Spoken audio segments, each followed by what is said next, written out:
Okay, so here's the continuation of the pressure group's feedback for the fact files. So Nick, Timothy, and Toby Young, two people who, well known. Toby Young, really interesting character, very interesting views, whether you agree with him or not.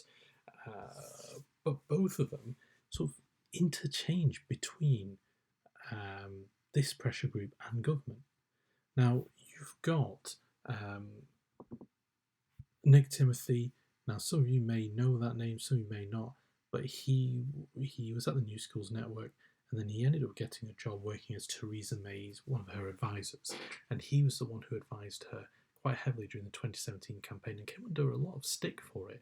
That it wasn't a particularly well planned campaign. So, when we talk about things like the May bot and some of the disastrous interviews she had, he took a lot of flack for that.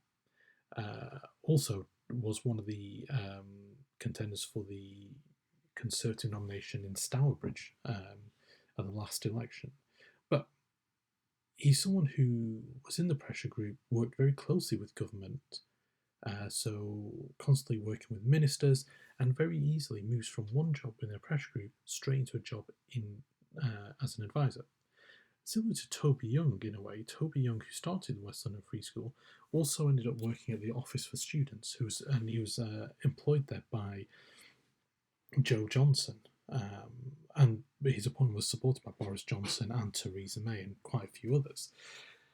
So what you're seeing is actually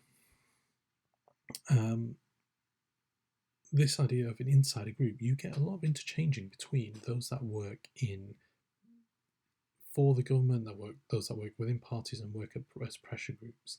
They overlap in a big way, and you see that if I look at one of there's another website.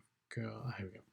So schools ministers, former schools minister, and ex-officers chair on some of the appointments in New Schools Network Advisory Council. Now this was in 2016, so quite a few years ago. But you get this. This is just making the point that actually. What you have here is people who have been in government and some of these insider pressure groups are very closely linked. So yeah, it talks there about Nick Timothy as well in this argument, in this article. But what you're getting is this idea that those that are in government are very closely linked to those who are not. And at times, it's very easy for them to switch from one place to another. So the insider groups, it's about the relationship between those that are in it and those that are in government. So I've got a few websites there that can help you with that and how they work. So it's about working closely with ministers, helping them to understand why they think having free schools is important. And providing support to lots of people who might want to open a free school. But there is a lot of criticisms of free schools. So where does the money go, especially if they're companies that run them? So there have been concerns in some places of you have someone, a sort of company runs a free school, and then they will outsource the work to themselves at a higher rate and whatnot. But then you can look at individual examples of that. So yeah, but you see, it's about the relationship, which is very different to someone like Greenpeace.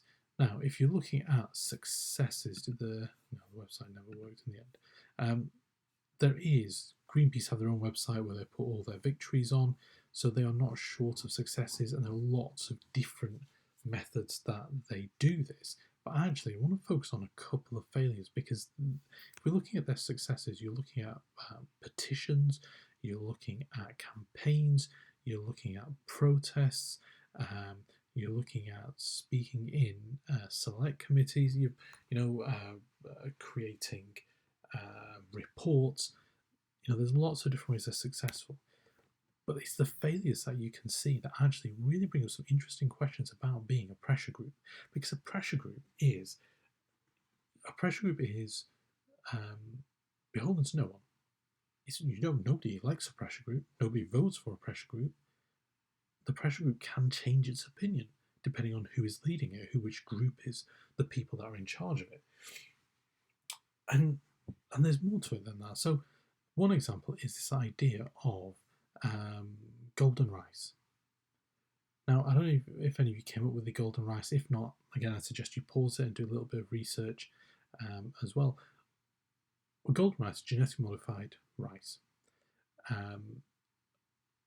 created. Now, when it's genetically modified, what it means is that it's provided with extra vitamins. I think one of the key ones is vitamin A. So the idea is that in certain places where there's a lot of the population eat staples such as rice, but are lacking or sort of deficient in certain things, you can actually help them and provide a rice which is more nutritious, filled with different vitamins. So in this example with the golden rice, it was vitamin A, and it helps that population. Now, Greenpeace were against this. Greenpeace were absolutely against genetically modified food. But actually, some politicians would say to Greenpeace, well, actually, nobody's voted you in.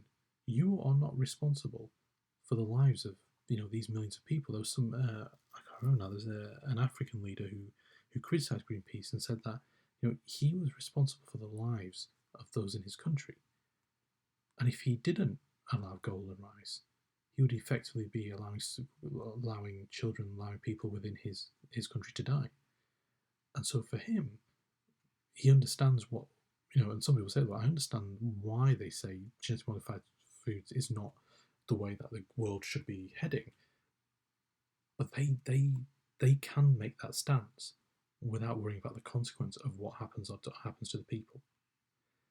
And so that's a really interesting one, in that they take the responsibility, or they don't take the responsibility actually, but governments do. So all governments of democratically elected governments are responsible to the people, and will actually maybe have to make decisions that are not environmentally sound. But they will have to look at the population and say, look, this may not be environmentally sound, but this is what is best for my population. Another one is, and I don't know if any of you got this, and I've spelled it wrong on the PowerPoint, is the Nazca lines. Nazca lines are really famous ancient, I suppose it is a monument, an artwork of animals in the sand in Peru, I hope. And Greenpeace were actually wrote in the sand in huge letters right next to these Nazca lines. Now there was some irreparable damage at the time as well.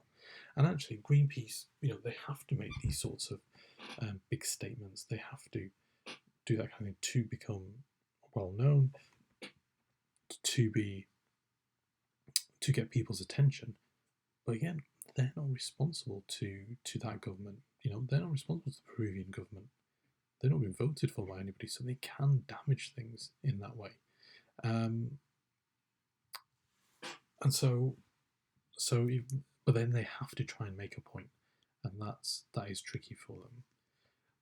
I mean, if you look at some of the methods, well, this is where it can get quite tricky. Is there's an example that I put a website on, but it was I think it was 2008, where they believed that Japanese whalers who should have been catching whales for sort of scientific research were actually taking the whale meat and selling it on the black market, and so they were stealing off their boats. They were ramming their boats. They were making it very difficult for them to do that. And actually, as an outsider group, they can do that. They think for them they believe it's acceptable, but they can do that because again, they're not voted for by anybody, and so their methods can be more direct than an insider group. An insider group wouldn't behave like that because then you would lose your insider privilege, and that's not what they want to do. But that doesn't mean Greenpeace don't work with the government. So you've got examples where the government may specifically ask Greenpeace to provide evidence on something, or Greenpeace will look to provide that for the government. So there is, even for an outsider, there are some groups that are true outsiders that will not have anything to do with government, but actually all groups, pressure groups, obviously want something, and at some point you are going to have to use some insider methods.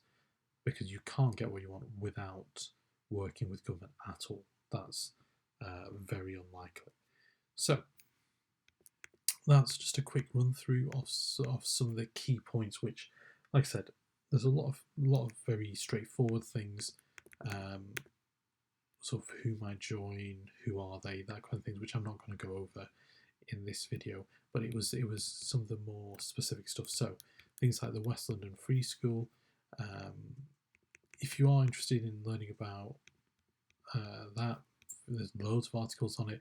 And a good way to search isn't just to search for New Schools Network, is put a name for a newspaper. So do New Schools Network, Guardian, do Toby Young, and then search on Guardian or Toby Young criticism, Nick Timothy criticism, that kind of thing, and then put the name of a newspaper, and you should be easier to find something.